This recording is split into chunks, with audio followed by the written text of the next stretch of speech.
Police ने gangster की गाड़ी नहीं बदली, सफारी से कैसे पहुंचा टीयूवी में? ये विकास दुबे है, इसमें यूपी 32BG4485 में 16 किलोमीटर में उलझी गैंगस्टर की मिस्ट्री, सफारी में एनकाउंटर की सीक्रेट स्टोरी।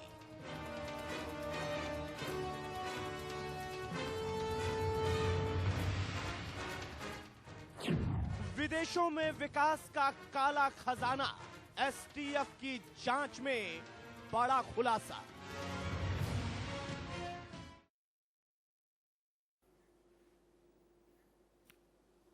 नमस्कार, आप देख रहे हैं इंडिया न्यूज, मेरे आशीष सिंह के साथ। और ये एक विशेष पेशकश हम आपके लिए लेके आए हैं।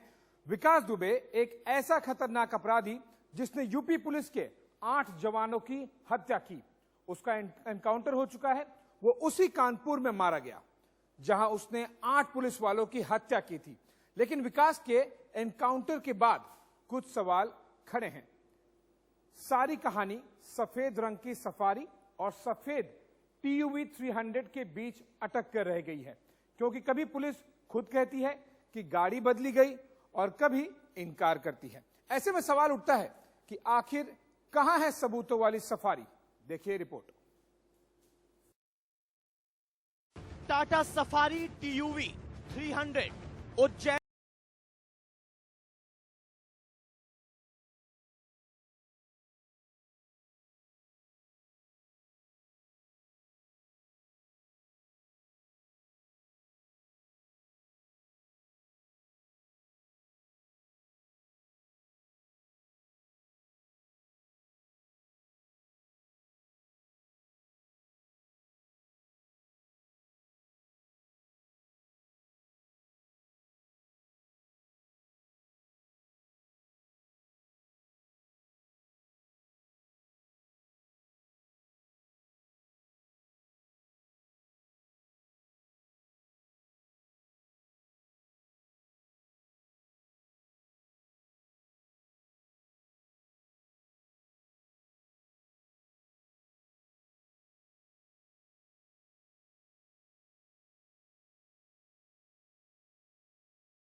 और ये इशू हुआ एनकाउंटर का फेज 1, जहाँ पर गाड़ी आती है। पुलिस बताती है कि बारिश तेज हो रही थी, गाड़ी संभाल नहीं पाई।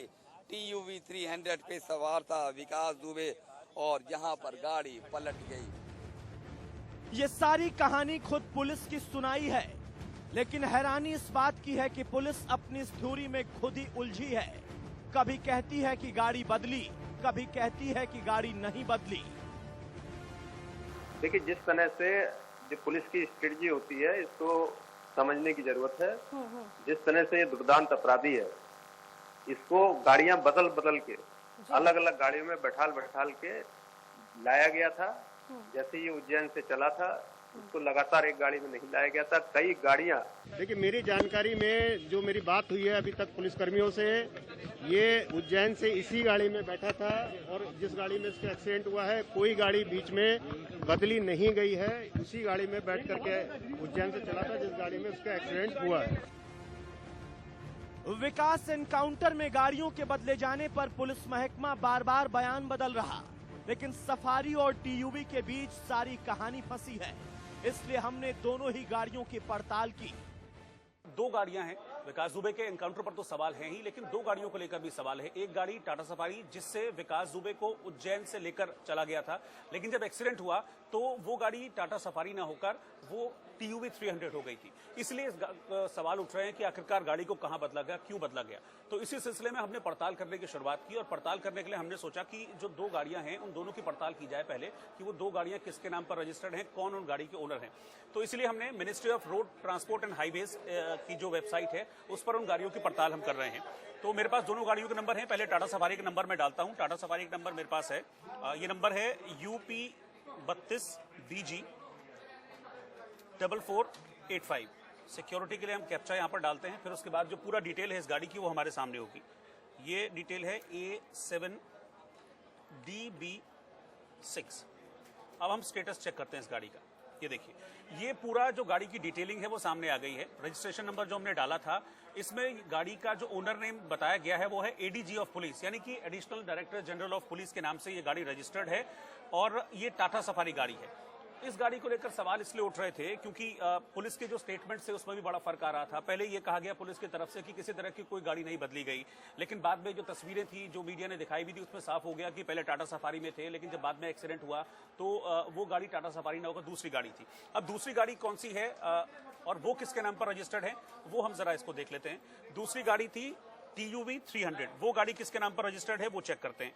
उसका रजिस्ट्रेशन नंबर है UP 70 AG 3497। इसका सिक्योरिटी कंफर्मेशन करते हैं यहां पर WMNFD। अब ये नाम भी सामने आएगा कि ये गाड़ी किसके नाम पर रजिस्टर्ड है।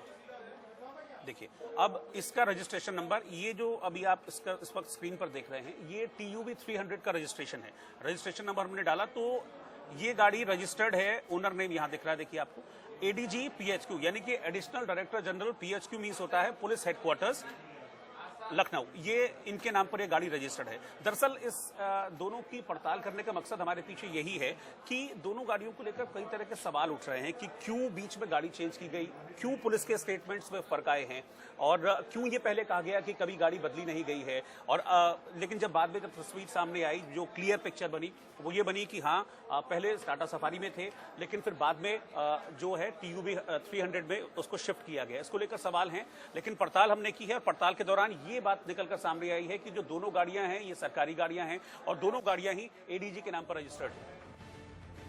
ये दोनों ही गाड़ियां पुलिस महकमे के एक बड़े अधिकारी के नाम रजिस्टर्ड हैं, यानी दोनों सरकारी गाड़ी हैं। लेकिन सवाल गाड़ी बदले जाने का ही नहीं, सवाल कुछ और भी हैं। जैसे पुलिस के मुताबिक एनकाउंटर वाले दिन मूसलाधार बारिश हो रही थी, गाड़ी तेज चल रही थी, इस दौरान पलट गई और करीब 50 से 100 मीटर तक घिसटती चली गई। लेकिन हादसे का शिकार TUV को जरा गौर से देखिए, ना तो इसके शीशे टूटे हैं, ना ही हादसे के बाद कोई मेजर निशान है। कहा तो ये जा रहा है कि गाड़ी पर जो निशान बाद में दिखे वो TUV को क्रेन से घसीटने की वजह से थे। मतलब विकास एनकाउंटर में गिरफ्तारी से लेकर मौत तक हजारों सवाल हैं जिनके जवाब जरूरी हैं। Bureau report, India news.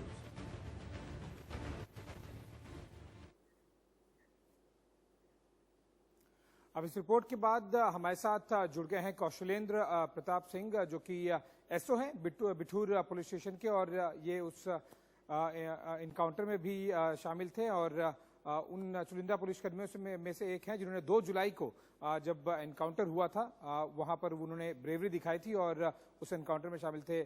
Singh साहब, बहुत बहुत शुक्रिया इंडिया न्यूज से बात करने के लिए।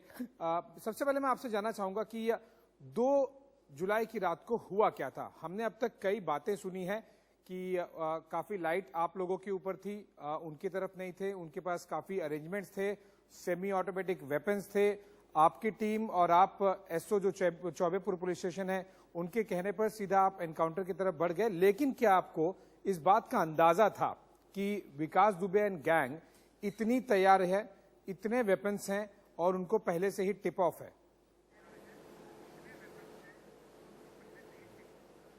नहीं, बिल्कुल नहीं है। मैं पहले ही आपको ये क्लियर कर देना चाहता हूं कि ये जो अंदाजे वाली बात है, अगर हमें जरा सा भी मतलब 1% भी अंदाजा होता तो शायद वहां का मंजर कुछ और होता। क्योंकि इस तरह की कई सारी दबिश हम लोगों ने दी हैं, लेकिन कभी भी इस तरह की कोई भी प्रिपरेशन का जो है हमारे पास में बिल्कुल भी अंदाजा नहीं था। क्योंकि जिस तरह से हम लोगों को बताया गया था, मात्र सिर्फ इतना बताया गया था एक दबिश में चलना है, और चूंकि और भी फोर्स है तो जो हम लोगों को एक थोड़ा सा एक चलते समय बताया गया था कि ये फोर्स इसलिए है कि शायद पब्लिक जो है, वहाँ की पब्लिक अगर कोई विरोध करेगी तो पब्लिक को दिखाने के लिए है, वो पब्लिक के लिए ही है। लेकिन बाकी का इस तरह का कोई भी अंदाजा नहीं था कि उनके पास में इस तरह के वेपन्स भी हो सकते हैं या फिर इस तरह की कोई उनके द्वारा तैयारी भी हो सकती है। क्योंकि अगर उनके द्वारा अगर जरा सी हमें अंदाजा होता तो शायद हमारी प्रिपरेशन उनसे बेटर होती और उसका रिजल्ट भी कुछ डिफरेंट होता, जो रिजल्ट कोई उम्मीद भी नहीं कर सकता था। जी कौशलेंद्र जी, जिस तरह से हमने देखा है कि विकास दुबे का काफी दबदबा था वहां पर और काफी बड़ी गैंग थी, कोई 2-4 लोगों वाली बात नहीं थी और सेमी ऑटोमेटिक वेपन्स का भी इस्तेमाल किया गया था। मैं चाहूंगा कि आप क्योंकि आप सीधा लाइन ऑफ फायर में थे, आप उस जो टीम थी वहां पर उनमें से एक टीम को लीड कर रहे थे, क्या हुआ 2 रात को, अगर आप घटना दो की रात को अगर आप घटनाक्रम के जरिए हमारे दर्शकों को समझा सके, क्योंकि पूरी कहानी ही शुरू वहां से हुई और जो कि परसों खत्म हुई। बिल्कुल, कहानी इस तरह से थी, जब हम लोगों ने अपनी गाड़ियों को वहां से घटना से तकरीबन 200-250 मीटर जो है पहले ही पार कर दिया था, और पार करने के बाद में फिर हम लोग जो है पैदल गए थे, और जो ही पैदल जा रहे थे तो रास्ते में हम लोग को एक जेसीबी मिली थी, और उस जेसीबी को क्रॉस करने के लिए क्या है ना, सभी लोग एक साथ क्रॉस नहीं कर सकते थे जी। तो उसमें क्या है ना, हम लोग जो है लाइन अप होकर के ही क्रॉस कर रहे थे। चूंकि सबसे आगे मेरे चौकी इंचार्ज अनूप सिंह थे, और अनूप सिंह के बाद में फिर मैं था और मेरी टीम थी, इसके बाद में अन्य थानों का फोर्स भी था। तो जैसे ही हम लोग आगे बढ़े हैं तो बढ़ने के बाद में सबसे पहले उसके विकास दुबे की छत पे हमें 2 लोग दिखाई दिए हैं। तो उन 2 लोगों को जो है वो उन्होंने भी हमको देख लिया, तो देखने के बाद तुरंत उनका मूवमेंट होने लगा। तो मूवमेंट होने लगा तो हम लोगों को ऐसा फील हुआ कि शायद ये भागने का प्रयास कर रहे हैं, तो इससे पहले कि वो भागें तो इसके घर को घेर लिया जाए। चूंकि हालांकि हम लोगों को उसके घर का भी अंदाजा नहीं था कि घर उसका कितना बड़ा है और उस घर में कितने दरवाजे हैं या कहां से निकलने का है क्या है। तो हम लोग एक रफ आइडिया लेकर के, क्योंकि जो इधर की तरफ भाग रहे थे तो हम लोग उधर ही की तरफ जो है वो जाना चाहा। तो जैसे ही हम उधर की तरफ निकले और वैसे ही हमारे ऊपर जो है यकाएक फायरिंग होने लगी, और वो फायरिंग जो है इतनी जोरदार फायरिंग थी कि 1 मिनट में ही तकरीबन जो है मुझे लगता है शायद 20-25 राउंड जो है हमारे ऊपर फायर हुए होंगे। तो उसमें पहले ही राउंड में जो है मैं और मेरे साथ में अनफोर्स जो है उनको गोली भी कुछ लोगों को लगी, और साथ में वो लोग जो है जहां जिसको छिपने का और पोजीशन लेने की जगह मिल सकती थी वहां उन्होंने अपने आप को सेफ साइड लेते हुए वहां पे पोजीशन लिया। और उसके बाद में फिर तब तक हमारे 2 कांस्टेबल को गोली भी लग चुकी थी। तो उनके द्वारा मुझे बताया गया कि नहीं जो है गोली लग चुकी है सर। तो चूंकि उसको एक कांस्टेबल को हमारे पेट में गोली लगी हुई थी, जो पेट की गोली जो है थोड़ा सा सीरियस था और उसको सीवियर ब्लीडिंग भी हो रही थी मौके पर। तो उसकी ब्लीडिंग को देखते हुए फिर मेरे पास चूंकि पिस्टल था, और पिस्टल में भी चूंकि मेरे करीबन 4-5 राउंड ऑलरेडी फायर हो चुके थे, तो मुझे पता था कि मेरे पास से बहुत ज्यादा राउंड भी नहीं है। और दूसरी चीज ये कि हम जो भी कुछ कर रहे हैं तो वो बहुत ज्यादा इफेक्टेड नहीं हो पा रहा है। कारण ये चूंकि वो लोग जो है मौजूद थे हाइट पे और हम लोग बिल्कुल नीचे थे, और प्लस ये कि लाइट जो है, लाइट का फोकस जो है वो हमारे ऊपर ज्यादा पड़ रहा था इन कम्पेरेटिव टू उनको हम देखने में थोड़ा सा दिक्कत करे, क्योंकि जब वो लोग थोड़ा सा अपना रेलिंग पे आकर के या मतलब घर की छत के किनारे आकर के जब फायरिंग कर रहे थे तब हम उन्हें देख पा रहे थे। अगर थोड़ा सा पीछे हट जा रहे थे तो बहुत ज्यादा हम उन्हें नहीं देख पा रहे थे। तो ये हमारे लिए सबसे बड़ी नेगेटिव बात थी, क्योंकि हम लोग नीचे थे और वो लोग ऊपर से फायरिंग कर रहे थे। तो इस तरह से घटनाक्रम ये चला। उसके बाद फिर हमने अपने 2 साथियों को वहां से निकालते हुए और मौके से निकालते हुए, फायरों के बीच से निकालते हुए तब लेकर के आए हैं। तो ये घटनाक्रम था। ओके, तो उस समय पर जब ये एनकाउंटर हो गया, हमारे 8 पुलिस वाले शहीद हो गए, उसके बाद जो घायल थे उन्हें बचाना या फिर जो इंजर्ड नहीं हुए थे वो अपने आप को शील्ड कर ले, अपने आप को किसी तरह बचा लें, वो ज्यादा फिलहाल मुझे उस समय पर लग रहा है कि प्रायोरिटी होगी, और इससे आसानी मिल गई होगी विकास दुबे को निकलकर ऐसे भागने की कि बिल्कुल भी उसका अंदाजा तक नहीं लग पाया कि अगली सुबह कहां उसे ढूंढा जाए। बिल्कुल सही कह रहे हैं, लेकिन हालांकि जब हमारा सारा फोर्स जो है वो बिल्कुल तितर-बितर हो गया था, कोई जो लोग साथ में थे एक बल्क में थे, जैसे कि मैं और हमारे साथ में 2 लोग और थे, तो मात्र हम लोगों को सिर्फ अपने 3 लोगों के बारे में ही पता था, क्योंकि हम लोग साथ में हैं। बाकी के लोगों के बारे में कुछ भी नहीं पता था कि उनके साथ क्या हुआ, वो सेफ हैं या अनसेफ हैं या कैसी जगह पे छिपे हुए हैं, क्या कर रहे हैं क्या नहीं कर रहे हैं। तो इस वजह से हमें बहुत ज्यादा अंदाजा भी नहीं लग पाया था उनका। तो फिर पहले चूंकि जो हमारे साथी जो हमारे साथ थे, जो इंजर्ड हुए थे, तो मुझे शायद उन्हें पहले वहां से निकालना मुझे ज़्यादा सही लगा। तो वहाँ निकालने के और इनके बारे में चूंकि मुझे कुछ आइडिया भी नहीं था कि ये कहाँ पे हैं, किस पोजीशन में हैं, तो इसीलिए निकाल करके और फिर मैंने वहाँ से तुरंत वरिष्ठ अधिकारियों को फ़ोन से बैकअप की पहले डिमांड की कि जितना जल्दी बैकअप आ जाएगा तभी ये सब सेफ हो जाएंगे। लेकिन मुझे लगता है कि पहले ही राउंड में इन लोगों को जो है, चूंकि हम लोग बिल्कुल ओपन एरिया में थे, तो पहले ही राउंड में जो है लोगों को गोलियां लग चुकी थी और कैजुअलिटी हो चुकी थी जब तक बैकअप आया। कौशलेंद्र जी, जब ये फायरिंग वाला, क्योंकि एक बहुत फियर्स गन बैटल, एकदम लिटरली एनकाउंटर्स वाली सिचुएशन थी वहां पर, कैसे, किस समय आपको लगा कि अब आपको फायरिंग रोककर पहले अपनी और जो आपकी टीम है उनकी जान बचाना ज्यादा जरूरी है? क्योंकि विकास दुबे एंड गैंग बहुत ज्यादा तैयार थे, बहुत ज्यादा हावी थे, चाहे वो वेपन्स हो, लाइट हो, सिचुएशन हो, और उन्हें पहले से टिप ऑफ भी था। बिल्कुल, ये मुझे तब फील हुआ जब मेरे पास में, चूंकि उस समय जो है उस रात मेरे पास मात्र 8 राउंड थे, और 8 राउंड के बाद में जिसमें करीबन 4-5 राउंड जो है मेरे चल भी चुके थे, और फिर मुझे ये लगा कि चूंकि इधर सीवियर ब्लीडिंग भी हो रही थी, अजय को सीवियर ब्लीडिंग भी हो रही थी, वो बार बार मुझसे कह रहा था कि सर मुझे गोली लग चुकी है, मुझे खून बह रहा है। तो फिर मुझे इस चीज का एहसास हुआ कि मेरे पास में कुछ ज्यादा कुछ बचा भी नहीं है।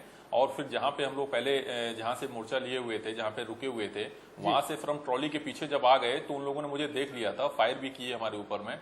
लेकिन फिर क्या है, चूंकि हम जब ट्रॉली के पीछे आ गए तो ट्रॉली पे उनका फायर कोई असर नहीं कर पा रहा था, तो उनके द्वारा बोला गया कि इसको बम मारो, बम।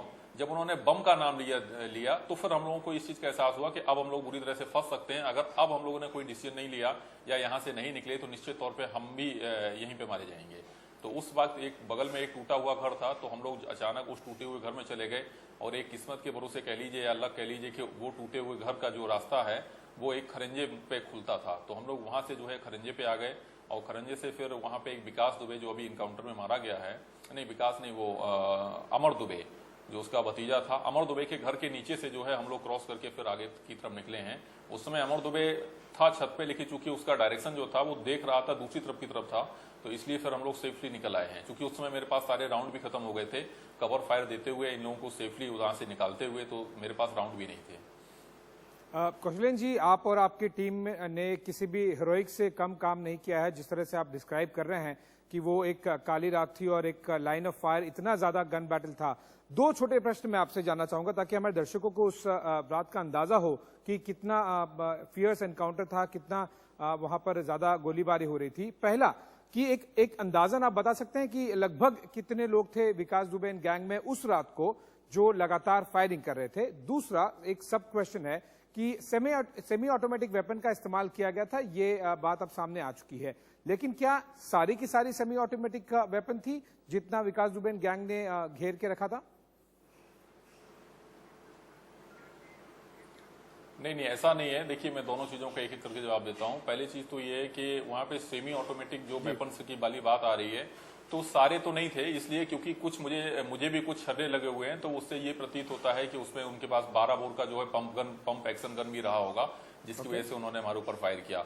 और दूसरा ये उनके पास में 315 बोर की राइफल भी रही थी, ठीक है। लेकिन ये सेमी ऑटोमेटिक वेपन्स का ये है, तो बीच में कभी फील हुआ था, क्योंकि जिस तरह से स्पीड ली जो हमारे ऊपर फायरिंग हो रही थी उससे ऐसा लगा था। लेकिन फिर बाद में ये लगा, क्योंकि मैंने जहां तक 3 डायरेक्शन में तो मैंने देख लिया था कि 3 जगह से गोलियां आ रही हैं, तो वहां पे जो है एक जगह पे करीबन 3-3, 4-4 लोगों का जो है एक ग्रुप टाइप का था कि वो 3-3, 4-4 लोग एक जगह पे खड़े हुए थे, तो वहां से फायरिंग करे। जब एक तरफ के लोग फायर कर लेते तो दूसरी तरफ के फायर करने लग रहे थे, मतलब वो कॉक करके और तुरंत इमीडिएटली फायर कर रहे थे। तो स्पीड इतना ज्यादा था कि विदिन मैं बता रहा हूँ 1 मिनट में तकरीबन जो है उन्होंने 20 से 25 राउंड हमारे ऊपर फायर किए होंगे। फिर थोड़ा सा बीच में 2-3 मिनट का गैप रहा। जी, बहुत बहुत शुक्रिया कौशलेंद्र जी, आपने समय निकाला, हमसे बात की, और न केवल आप, आपकी पूरी टीम और 8 जो पुलिस वाले शहीद हुए उन सभी को हमारा सलाम। फिलहाल वक्त चला एक छोटे से ब्रेक का। ब्रेक के बाद भी खबरों का सिलसिला जारी रहेगा। बने रहिए इंडिया न्यूज के साथ।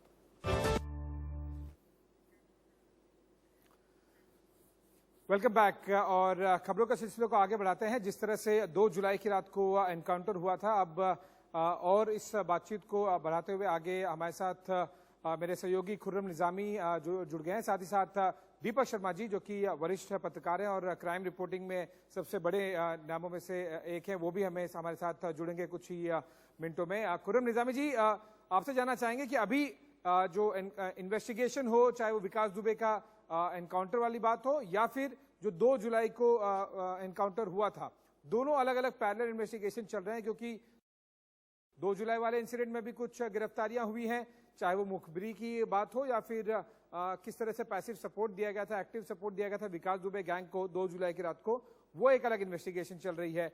और जो परसों जिस तरह से एनकाउंटर हुआ वो एक अलग इन्वेस्टिगेशन चल रही है। दोनों इन्वेस्टिगेशन में बहुत संक्षेप में आपसे चाहूंगा कि क्या अपडेट्स हो गए हैं, किस तरह से इन्वेस्टिगेशन आगे बढ़ गई है।